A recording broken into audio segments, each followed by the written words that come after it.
जंगल में बारिशें हुए काफी समय हो गया था, जिसके कारण सारे जंगल से पानी तकरीबन खत्म हो गया था। अब पूरे जंगल में सिर्फ एक ही जगह बची थी, जो कि एक कुआं था, और वो कुआं कालू के घर के पास था। जैसे ही कालू ने देखा कि पूरे जंगल से पानी खत्म हो रहा है, तो उसने जल्दी से उस कुएं पर कब्जा कर लिया। अब वो उस कुएं का पानी सारे पक्षियों को बहुत महंगा करके बेचता था। कालू जी, आज पानी दे दें, कल से पक्का पूरे 20 मकई के दाने लाऊंगा। आज मैं जरा थका हुआ हूँ ना, इसलिए थोड़े दाने ला सका। अगली बार पक्का पूरे दूंगा। ना जी ना, मैंने पानी मुफ्त देने के लिए थोड़ी रखा है कि तुम जैसे गरीब पक्षियों को बांटता फिरूं मैं। जब पूरे दाने हुए तभी आना, तभी पानी मिलेगा।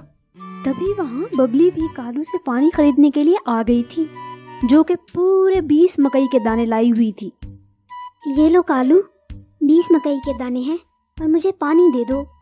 ये देखो कबूतर, ऐसे लेते हैं पानी, और तुम मुंह उठाकर मुफ्त में ही पानी लेने आ गए थे। सीखो कुछ बबली से। क्या हुआ कबूतर भाई, क्या आपके पास पानी के लिए पूरे दाने नहीं हैं? जी बबली दीदी, आप समझाएं ना कालू को कि मैं पहले हमेशा पूरे दाने तो देता था। आज मैं बहुत थका था और प्यास भी बहुत लगी थी, इसीलिए ऐसे ही आ गया हूँ। आप इसे समझाएं ना कि ये मुझे थोड़ा सा पानी दे दे, वरना तो मैं प्यास से ही मर जाऊंगा। बबली जानती थी कि कौवा जरा भी रहम नहीं करेगा। उसका सब कुछ तो भोजन और पैसा ही था। कालू, तुम कबूतर को पानी दे दो ना, इसके हिस्से के दाने मैं दे देती हूँ तुम्हें। और कुछ तुम भी जरा शर्म सीख लो। हम सब तुम्हारे कितने अच्छे दोस्त थे, लेकिन अब तो तुम्हें बस सिर्फ दानों की ही पड़ी रहती है। देखो बबली, दोस्ती के साथ व्यापार नहीं चलता है। बस मेरा तो भाई सीधा सा हिसाब है कि मुझे दाने देते जाओ और पानी लेते जाओ। कैसा व्यापार? हाँ, किसी कुएं पर कब्जा करके बाकी पक्षियों को पानी बेचना, ये कौन सा व्यापार है? मैं तुम दोनों की यहाँ बातें सुनने नहीं बैठा। अपना पानी लो और चलते बनो यहाँ से। कालू कबूतर को भी पानी दे देता है। बबली और कबूतर पानी पीकर वहाँ से चले जाते हैं, लेकिन कालू तो मुफ्त के 20 दानों पर भी खुश नहीं था। नीलो, इस काम में तो बहुत ज्यादा फायदा है। हम कैसे पूरा दिन कुछ भी नहीं करते हैं और भोजन खुद चल चल के हमारे पास आ जाता है। और मजे की बात, ये कुआं भी हमारा नहीं है, हमने तो इस पर कब्जा किया हुआ है बस। बात तो सही कह रहे हो कालू तुम, हमारी तो मौजें लगी हुई हैं। सारा दिन पक्षी कैसे दाने इकट्ठे करते हैं और हम सारे उनसे ले लेते हैं। नीलो, गर्मी भी तो बहुत है ना, पानी तो सबने ही पीना है। हम क्यों ना पानी का रेट बढ़ा दें। हम अब से 20 मकई के दाने की बजाय 30 दाने लेंगे। पक्षी फिर भी पानी तो जरूर ही लेंगे, क्योंकि और कहीं पानी तो है ही नहीं। हाँ कालू, ये सही रहेगा। बिल्कुल सही कह रहे हो तुम। पानी तो सब पिएंगे ही पिएंगे, क्योंकि दूर दूर तक कहीं भी पानी नहीं है। और फिर कालू अगले ही रोज पानी का रेट बहुत ज्यादा बढ़ा देता है। पक्षी बेचारे मरते क्या ना करते, वो कालू से महंगे दामों पानी लेने पर मजबूर थे। जो भी कालू या नीलो को समझाने की कोशिश करता, वो दोनों आगे से लड़ पड़ते थे। वो तो अब किसी का भी ख्याल और लिहाज नहीं करते थे। और जब सारे पक्षी कालू और नीलो की मनमानी और जुल्म से बहुत ज्यादा तंग आ गए, तो सब ने मिलकर इसका कुछ उपाय करने का सोचा।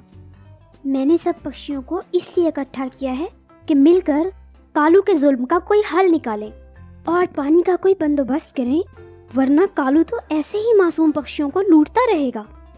हाँ ना, कालू ने पानी 30 मकई के दानों का कर दिया है। अब हम जैसे गरीब पक्षी भला कहाँ जाएंगे? तुम सारे इस मसले का कोई उपाय सोचो प्लीज। लेकिन हम कर भी क्या सकते हैं भाई, बारिशें भी तो कब से नहीं हुई, हर जगह पानी की कमी है। मैंने तो सुना है कि साथ वाले सारे जंगलों में पानी की समस्या चल रही है। तोते की बात सुनकर लोमड़ी फौरन से बोलती है, बारिश, इससे तो मेरे माइंड में एक जबरदस्त आइडिया आया है, जिससे हमारी समस्या भी हल हो जाएगी और कालू की अक्ल भी ठिकाने लग जाएगी। और वो क्या है लोमड़ी बी, हमें भी बताएं। हम तो कब से कालू से जान छुड़वाने का सोच रहे हैं। आप कृपया करके हमें भी ये आइडिया बताएं। देखो, जंगल में कब से बारिशें नहीं हुई हैं और यही वजह है कालू हमें पानी बेचता है, क्योंकि उसे पता है कि हमें कहीं भी पानी नहीं मिलेगा। अगर किसी तरह जंगल में बारिश हो जाए तो हमें कालू से छुटकारा मिल सकता है। बात तो सही है, लेकिन हम बारिश कैसे करवाएंगे? अब तो गोलू बादल भी बहुत दूर गया होगा। हमारा दोस्त तो बस वही था ना। लेकिन मुझे पता है कि हमें क्या करना है। क्यों ना हम सब मिलकर बड़े जंगल में बड़े पेड़ जी के पास जाएं। सारे बादल उनका आदेश मानते हैं। अगर वो हमारी सहायता कर दें तो हमारे जंगल में बारिश हो सकती है। तो बस ठीक है, हमें उन बड़े पेड़ जी के पास जाना चाहिए और उन्हें अपनी समस्या बताएंगे तो वो जरूर हमारी सहायता करेंगे। वो सब मिलकर बड़े जंगल की तरफ उड़ना शुरू कर देते हैं और काफी ज्यादा उड़ने के बाद वो बड़े जंगल में पहुंच जाते हैं। काफी देर उड़ने के बाद उन्हें एक जगह एक बहुत ही बड़ा पेड़ दिखाई देता है, जिसे वो देखकर ही समझ जाते हैं कि वो बड़े पेड़ जी हैं। सारे उनके पास पहुंच जाते हैं। अरे पक्षियों, खैर तो है, मेरे पास कैसे आना हुआ? लगता है बहुत दूर से आए हो। अपनी समस्या बताओ मुझे, मैं जरूर सहायता करूंगा। वो ना पेड़ जी, हमारे जंगल में काफी समय से बारिशें नहीं हुई हैं। और फिर बबली बड़े पेड़ जी को सारी बातें बता देती है कि कैसे काफी समय से बारिशें नहीं हुई, जिसकी वजह से कालू उन्हें पानी बेचकर लूट रहा है और अब हम उससे बहुत तंग आ गए हैं। तो ये समस्या है। मैंने बादल की ड्यूटी भी लगाई थी कि किसी भी जंगल में जीवों के लिए पानी कम नहीं होना चाहिए। चलो मैं दोबारा बुलाता हूँ बड़े बादल को। और फिर पेड़ सबसे बड़े बादल को बुलाते हैं। देखो बादल, इन पक्षियों के साथ इनके जंगल जाओ और काफी सारी बारिश बरसा कर आओ। इनके जंगल में तो पानी बिल्कुल खत्म हो चुका है। जैसा आपका हुक्म बड़े पेड़ जी, मैं अभी जाता हूँ। और फिर वो बादल बबली लोगों के साथ आ जाता है और उनके जंगल में काफी ज्यादा बारिश बरसाता है। इतनी ज्यादा बारिश से जंगल की सारी नदी नालों में बहुत ज्यादा पानी जमा हो गया। अब तो जंगल में जगह जगह बहुत ज्यादा पानी जमा हो गया था और किसी को भी कालू से पानी की खरीदने की जरूरत नहीं थी। लेकिन इस सब से तो कालू रोने लग जाता है। ये क्या नीलो, इतनी ज्यादा बारिश हुई है, अब तो हर जगह पानी ही पानी होगा। कोई हमसे भला पानी क्यों लेगा? इसका मतलब है हमें मुफ्त के दाने भी नहीं मिलेंगे। अब क्या करेंगे हम? कालू, हमने तो कभी मेहनत से कुछ कमाकर खाया भी नहीं है। अब हम कैसे भोजन इकट्ठा करेंगे? ऐसा करते हैं, सारे पक्षियों से जाकर माफी मांग लेते हैं और जो दाने हमने उनसे लिए थे वो भी वापस कर देते हैं। शायद वो सब हमें माफ कर दें। हाँ, ये सही रहेगा। और फिर कालू और नीलो सारे पक्षियों को उनके दाने वापस कर देते हैं और सबसे माफी मांग लेते हैं और फिर सब हंसी खुशी रहना शुरू कर देते हैं। हमें सीख मिलती है कि हमें एक दूसरे के मुश्किल समय में काम आना चाहिए और कभी भी किसी की मजबूरी का फायदा नहीं उठाना चाहिए। आज तो मौसम बहुत ही अच्छा हो गया है। अगर आज पक्षियों का मांस मिल जाए तो मजा ही आ जाएगा। ऐसा करता हूँ कि जाकर जंगल में जाल लगाता हूँ और उसमें दाना भी डाल दूंगा। फिर सारे पक्षी उसमें फंस जाएंगे और मेरे पास काफी सारा मांस बन जाएगा। शिकारी ये कहकर जाल लगाने के लिए घने जंगल की तरफ चला जाता है। उधर सब पक्षी आज घने जंगल में जाकर भोजन ढूंढने की बातें कर रहे थे। अरे, कुछ पता चला कि साथ वाले घने जंगल की तरफ बहुत सारे अमरूदों के पेड़ हैं, जिन पर साल के इस समय बहुत ज्यादा अमरूद लगते हैं। क्यों ना हम सब मिलकर वहां जाएं? अमरूद? वाह तोते, पहली बार तुम्हारी चोंच से कुछ अच्छा निकला है। मुझे तो बहुत पसंद है अमरूद। तो चलो ना, चलते हैं। क्या सब ऐसे ही बातें कर करके मेरे मुंह में पानी लाते रहोगे? भला अमरूद किसे नहीं पसंद होते। चलो फिर आज हम सब मिलकर वहाँ जाते हैं। मेरे पास पहले ही कुछ नहीं है खाने को। चलो मिंटू तोते, हमें तुम रास्ता बताओ फिर, ताकि हम जल्दी से वहाँ पहुँच जाएं। ऐसा ना हो कि हम लेट हो जाएं और साथ वाले जंगल की बुलबुलें सारे अमरूद खा जाएं। चलो भाई, सारे मेरे पीछे पीछे चलो, मैं आपको लेकर जाता हूँ अमरूदों के बाग तक। और फिर सारे ही पक्षी अमरूद खाने के लिए घने जंगल की तरफ चले जाते हैं। उधर शिकारी भी चलते चलते घने जंगल में पहुंच गया था, जहां काफी सारे पक्षी गुजरा करते थे। हाँ, ये जगह सही रहेगी। जाल लगाने के लिए ये जगह बिल्कुल सही है। यहाँ जाल लगाया तो बहुत सारे पक्षी इसमें फंस जाएंगे। शिकारी वहां जाल बिछा देता है। वो बहुत ही माहिर शिकारी था, इसीलिए उसने बहुत ही अच्छे से जाल बिछाया था कि इसमें सियाने से सियाना पक्षी भी फंस जाए। लो जी, जाल तो मारो लग गया है। अब बस हमारे को इंतजार करना पड़ेगा कि कोई पक्षी इसमें फंस जावे। ऐसा करता हूँ कि तब तक घर चला जाता हूँ। शाम को आऊंगा और बहुत सारे पक्षी इसमें फंसे होंगे, फिर तो मजे ही मजे। और फिर शिकारी वहां से जाल लगाकर चला जाता है। उधर सारे पक्षी अमरूदों की तलाश में काफी देर से उड़ रहे थे, लेकिन कवि बहुत ही ज्यादा थक गई थी। अरे मिट्ठू जी, हम कब से उड़ रहे हैं? मजाल है जो हम कहीं पहुँचे हों। अब तो मैं बहुत ज़्यादा थक गई हूँ, कृपया करके कहीं रुक जाओ थोड़ा। अरे कवि भाभी, आपकी जुबान तो बहुत चलती है, थोड़े पंख भी चला लेना जरा। बस थोड़ा सा ही तो रह गया है, फिर देखना सारे अमरूद तो आपने ही खा जाने हैं। वो ऐसे बातें करते और उड़ते हुए जा रहे थे कि वो वहां पहुंच जाते हैं जहां उस शिकारी ने दाने बिछाए हुए थे। अरे देखो देखो, जमीन पर कितने दाने पड़े हैं। चलो ना, पहले इन पर हाथ साफ करते हैं, फिर आगे जाएंगे। चलो चलो। इससे पहले कि कोई कुछ कहता, कवि वहीं उतर जाती है, जिसकी वजह से सारे पक्षी भी वहीं उतर जाते हैं। हाय, देखो तो कितने ज्यादा दाने बिखरे हुए हैं। ऐसा करते हैं, पहले दाने खा लेते हैं, बाद में अमरूद खाएंगे। आज तो खाना ही खाना होगा।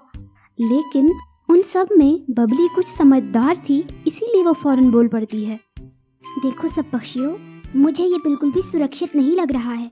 भला कौन ऐसे इतने ज्यादा दाने जंगल के बीचों बीच छोड़ेगा? ये जरूर किसी शिकारी ने हमें फंसाने के लिए बनाया हुआ है। ये जाल है और हमें इससे बचना चाहिए। बबली, एक तो तुम हर समय डराती रहती हो, कभी कोई अच्छी बात भी कर लिया करो। पैसे लगते हैं क्या? जब देखो नसीहतें ही करती रहती हो सकता है बबली दीदी, ये किसी नेक दिल इंसान ने हम जैसे भूखे पक्षियों के लिए डाले हों। देखें तो सही ना, यहाँ जाल तो नहीं है। किसी ने भी बबली की बात नहीं मानी और सब के सब ही दानों पर टूट पड़े। बबली भी आखिरकार उनके पीछे चली ही जाती है। वो सारे दाने खाने में गुम थे कि अचानक उन पर एक जाल आके गिरता है। किसी को कोई खबर नहीं थी। ये सब के लिए बहुत ही अचानक हुआ था।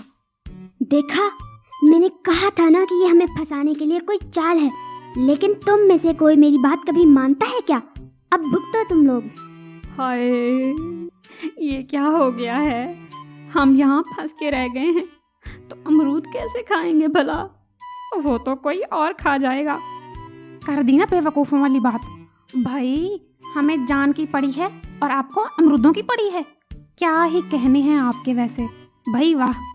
वो सब तो ठीक है, लेकिन तुम सब लड़ना बंद करोगे? हमें लड़ने की बजाय ये सोचना चाहिए कि हम यहाँ से निकलेंगे कैसे। कालू जी, बात तो आपने एकदम बढ़िया की है कि लड़ने की बजाय यहाँ से निकलने का सोचना चाहिए, लेकिन असल समस्या ही तो यही है कि हम यहाँ से निकलेंगे कैसे। जी कालू भाई, ये तो बहुत ही मजबूत जाल है। हम ना तो इसे काट सकते हैं, ना ही इसे तोड़ सकते हैं। हमें कुछ और ही सोचना होगा। अब तो लग रहा है हमारी मौत पक्की है। मुझे तो अब कोई भी बचने की उम्मीद नजर नहीं आ रही। वो सारे ऐसे ही बहुत ज्यादा मायूस हो जाते हैं। उनको अपनी मौत साफ नजर आ रही थी। वो तो बस अब इंतजार कर रहे थे कि कब शिकारी आए और उनको मार दे। कालू जी, मेरे प्यारे पतिदेव, आपकी बुद्धि तो बहुत तेज है ना। कुछ सोचें इस समस्या का। कहीं ऐसा ना हो कि हम आज यहीं मारे जाएं। हाय, मुझे तो बहुत डर लग रहा है। सोचता हूँ कुछ। चिंता ना करो, थोड़ा टाइम तो दो तुम सब लोग मुझे। और फिर कालू कोई उपाय सोचने लगता है, जबकि बाकी सब पक्षी बहुत ही मायूस थे। लेकिन कालू ने हिम्मत नहीं हारी थी। और फिर कालू के दिमाग में एक आइडिया आ जाता है। याहू! सुनो भाई, मेरे माइंड में एक आइडिया आया है जिससे हम इस जाल से छुटकारा हासिल कर सकते हैं। हैं?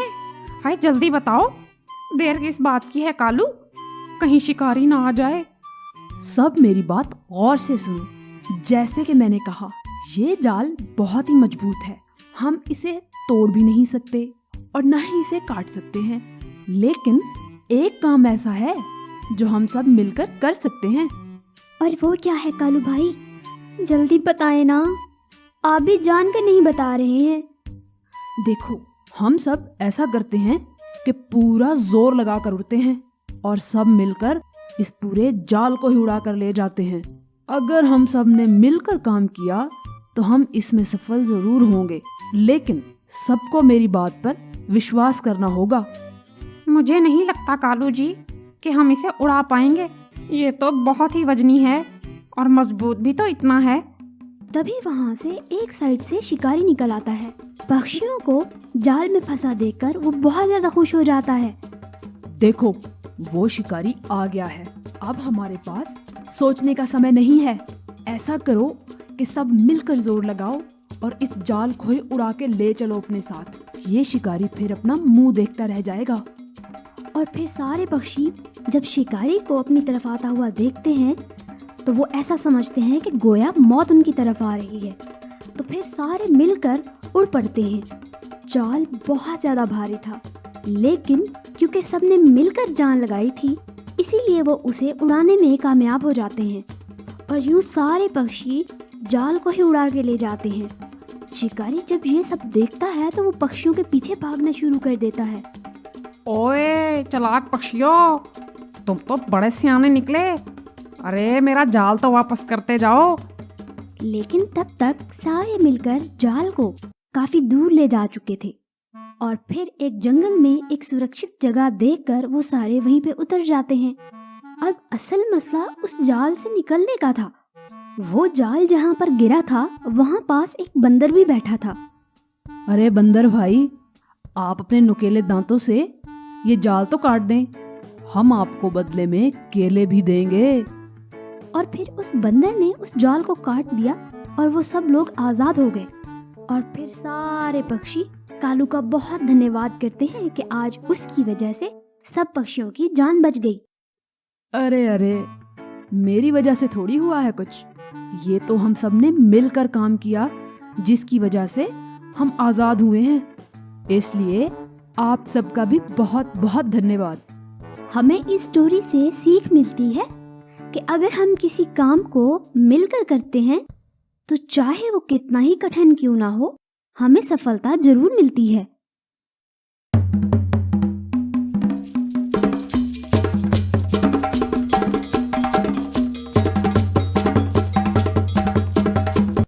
कालू जी, कुछ पता चला कि हमारे जंगल में भोजन बहुत ही कम होता जा रहा।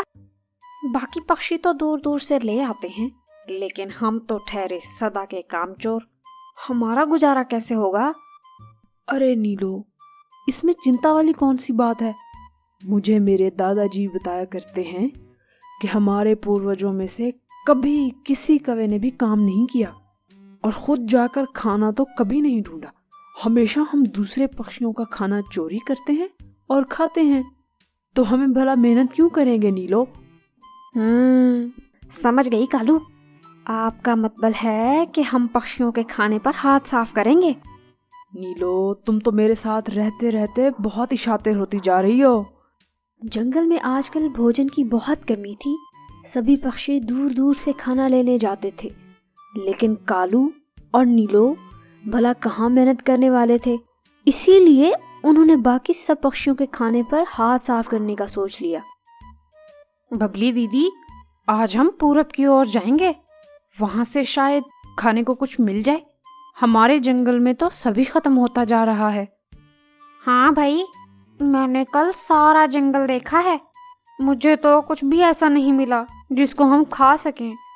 हमारे पास आखिरी हल बस यही है कि हमें दूसरे जंगल में खाना ढूंढने जाना चाहिए। तो ठीक है, चलते हैं फिर हम सभी। ऐसे मिलकर अगर ढूंढेंगे तो जल्दी ढूंढेंगे ना, और सहायता भी हो जाएगी एक दूसरे की। वो सारे मिलकर दूसरे जंगल की तरफ चले जाते हैं। कौवा भी जंगल में मटर गश्तियां करने निकल पड़ता है कि आखिर देखे तो सही कि पक्षी क्या कर रहे हैं। कौवा ऐसे ही उड़ता हुआ जा रहा था कि उसे एक पेड़ पर एक जख्मी सांप दिखाई देता है। कालू फौरन उसके पास पहुंच जाता है। अरे सांप, तुम्हें क्या हुआ है? ये हालत किसने कर दी है तुम्हारी? बस कालू, मुझे एक जालिम चील ने जख्मी कर दिया था। मैं तो बड़ी मुश्किल से जान बचाकर भागा हूँ, तब से यहीं पड़ा हूँ। कालू भाई, क्या आप मुझसे दोस्ती करोगे? तुम मुझे अपने घर ले जाओ ना, मैं तुम्हें बहुत फायदा दूंगा। ना जी ना, मैं तुम्हें भला क्यों लेकर जाऊं, वो भी अपने घर में? तुम तो बहुत ही खतरनाक जीव हो, मुझे ही मार दोगे, या कभी मेरे अंडे हुए तो उन्हें खा जाओगे। नहीं कालू भाई, मैं कुछ भी नहीं करूंगा, बल्कि आपको मुझे ले जाने का फायदा ही है। आप सब पक्षियों का भोजन चोरी करना, कोई कुछ कहेगा भी नहीं तुम्हें मेरे डर की वजह से। ये तो मैंने सोचा ही नहीं। ये बात तो तुमने पते की है वैसे। चलो आ जाओ, मैं तुम्हें ले चलता हूँ, लेकिन कोई चालाकी की ना, फिर देखना तुम। अरे नहीं नहीं कालू भाई, मैं आपका पक्का दोस्त बन के रहूंगा। वैसे भी मैं इतना जख्मी हूँ, भला किसी को क्या कह सकता हूँ। कालू सांप को अपने घर ले जाता है। नीलो तो सांप को देखकर बहुत ही ज्यादा डर जाती है। अरे कालू, ये क्या है? आप इतने खतरनाक जीव को घर ही ले आए हैं, ये आपने क्या कर दिया है? ये तो हमें वैसे ही मार खा जाएगा। अरे नीलो, नहीं नहीं, ये मेरा बहुत ही अच्छा दोस्त है, ये मेरी सहायता करने आया है और मैं इसकी करूंगा।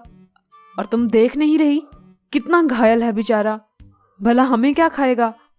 अरे नीलो भाभी, मुझसे ना डरें आप, मैं तो आज तक किसी पक्षी को नहीं खाया। अब जब भला मैं जख्मी हूँ तो भला किसको खाऊंगा मैं? जो भी है कालू, मुझे तो इस सांप पर जरा भी यकीन नहीं आ रहा। अरे कम बुद्धि वाली औरत, ये तुम्हें क्या पता कितना फायदा देगा हमें। देखो, अभी मैं सारे पक्षियों को सांप से डराकर भोजन लेकर आता हूँ, फिर तुम्हारी बुद्धि में बात आएगी कि क्यों रखा है मैंने इसको। जंगल में सारी पक्षियों को यह खबर पता चल चुकी थी कि कालू एक सांप को घर में ले आया है, और वो सब बहुत ही ज्यादा हैरान थे और डरे हुए भी थे। हाय, मुझे तो लगता है अब कालू ज्यादा चोरियां करेगा और हमें उस सांप से डराएगा, वरना कालू कोई काम बगैर फायदे के नहीं करता है। हाँ, मुझे भी ऐसे ही लग रहा है, लेकिन इसे शायद ये नहीं पता कि सांप उल्टा इसे ही नुकसान पहुंचाएगा। कभी किसी पक्षी की आदत भी बदली है क्या? सांप की तो आदत ही डंक मारना और नुकसान पहुंचाना है। देखना, वो एक दिन कालू को भी नुकसान जरूर पहुंचाएगा। खैर, हमें क्या, खुद ही भुगतेगा। चोरियां तो पहले भी करता था वो, अब भी वो करेगा ही। वो ये सारी बातें कर रहे थे कि वहाँ कालू भी आ जाता है। देखो भाई सारे पक्षियों, तुम्हें तो पता है ना, मेरा एक सांप बहुत ही अच्छा दोस्त बन गया है। हम एक दूसरे की सहायता करने का वादा कर चुके हैं कि एक दूसरे को मुश्किल में जरूर काम आएंगे। अब ऐसा करो, जल्दी जल्दी से सब मुझे अपना सारा भोजन दे दो जो आज तुम सब लाए हो, वरना मैं सांप को तुम लोगों के घरों में जाने का कहूंगा। फिर ना कहना कि कालू यार बताया नहीं तुमने। कालू भाई, ये तो कोई बात ना हुई, हमने इतनी मेहनत से सब इकट्ठा किया है और आप आकर हमें ऐसे धमकियां दे रहे हैं और डरा रहे हैं हमें। खुद भी तो कुछ थोड़ी मेहनत कर लिया करें ना आप। अरे कालू, कुछ तो शर्म कर लो, हमने हर मुश्किल समय में तुम्हारा साथ दिया है और अब तुम हमारे साथ ये सब करोगे? मुझे तो विश्वास नहीं हो रहा तुम पर। सारे अपने अपने लेक्चर अपने पास रखो और जल्दी से भोजन दो मुझे बाकी पक्षियों से भी भोजन इकट्ठा करना है। इतना फालतू समय नहीं है मेरे पास कि तुम सबकी नसीहतें बैठ के सुनता फिरूं। कालू भाई, भोजन तो हम दे देंगे आपको, लेकिन याद रखना वो एक दिन सांप ना आपको नुकसान जरूर देगा, क्योंकि उसकी आदत में है डंक मारना। जाओ जाओ, वो मेरा बहुत अच्छा दोस्त है, वो ऐसा कुछ नहीं करेगा। अभी तो कुछ दिन मैं तुमको उसका डरावा देकर मजे मजे की चीजें खाऊंगा। कालू वहां से बहुत सारा भोजन लेकर चला जाता है। अब तो कालू का रोज का मामूल बन गया था। वो सब पक्षियों के पास जाता और उनको सांप की धमकी देकर बहुत सारा खाना लेकर आ जाता था, और उससे इस वजह से मेहनत भी नहीं करनी पड़ती थी और बगैर मेहनत के उसे बहुत सारा खाना मिल जाया करता था। देखा नीलो भाभी, मैंने बोला था ना, मेरा यहाँ रहने में आपको फायदा ही है। देखें तो सही, कितना सारा खाना मिल जाता है आपको। हाँ हाँ साहब मेरे दोस्त, हम ऐसे ही रहे तो बहुत जल्दी पूरे जंगल में हमारी ही दहशत होगी। फिर तो सब डरा करेंगे हमसे। और फिर कुछ समय के बाद नीलो ने 2 अंडे दिए। कालू के यहाँ बहुत देर बाद अंडे हुए थे, तो वो बहुत ज्यादा खुश था कि अब वो बाबा बन जाएगा। नीलो, अच्छे से ख्याल रखना तुम इन अंडों का। इनको सब शिकारियों से बहुत ज्यादा बचा कर रखना है कि कहीं कोई शिकारी इनको खा ना जाए। सांप ने तो जैसे ही अंडे देखे उसके मुंह में तो पानी आ गया और वो उन्हें खाने का प्लान बनाने लगा। सांप वैसे ही बहुत शातिर था, इसीलिए उसने फौरन कालू को कहा, कालू, आज तुम और नीलो भाभी जाकर सब पक्षियों से ज्यादा सारा भोजन लेकर आओ, ताकि तुम्हें 2-3 दिन बाहर ही जाना ना पड़े। ऐसे तुम ज्यादा देर अंडों की रक्षा कर सकोगे। सांप इतने दिन अच्छा बन के रहा, तभी तो नीलो का डर खत्म हो गया था, और कालू तो वैसे ही उस पर अंधा विश्वास करता था। लेकिन सांप भाई, अंडों की रक्षा कौन करेगा भला, अगर हम दोनों ही चले गए तो? अरे नीलो भाभी, मैं हूं ना, इनकी अच्छे से रक्षा करूंगा। मेरे होते तो कोई शिकारी जीव भी नहीं आ सकता। आप सुकून से जाओ।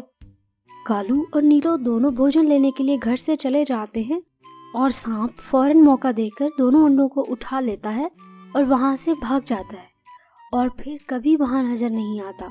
कालू जब घर वापस आया तो ये देखकर बहुत ज्यादा दुखी हो गया। उसे पता चल गया था कि चिड़िया और कबूतर की बात ठीक थी। हमें इस स्टोरी से सीख मिलती है कि हमें अपने दोस्त देखभाल कर बनाने चाहिए। बुरा दोस्त कभी न कभी हमें नुकसान जरूर पहुंचा जाता है।